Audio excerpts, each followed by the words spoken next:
Brian stared out of the window of the small plane at the endless green northern wilderness below. The engine was so loud. He was 13 and the only passenger on the plane, with the much older pilot, who had only spoken 5 words to him since they took off: "Get in the co-pilot's seat."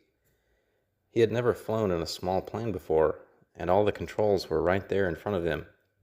After 5 minutes, they leveled off at 6,000 feet and headed northwest. With the pilot not saying a word, the drone of the engine and the sea of green trees was all that was left. Brian started to fall asleep. Suddenly, Brian was awoken by the pilot jerking and grabbing his chest. Brian watched in horror as the pilot slowly stopped moving. Brian grabbed the controls to keep the plane in the air. The minutes seemed like hours. Brian was alone at 6,000 feet in the air above the empty wilderness. Alone.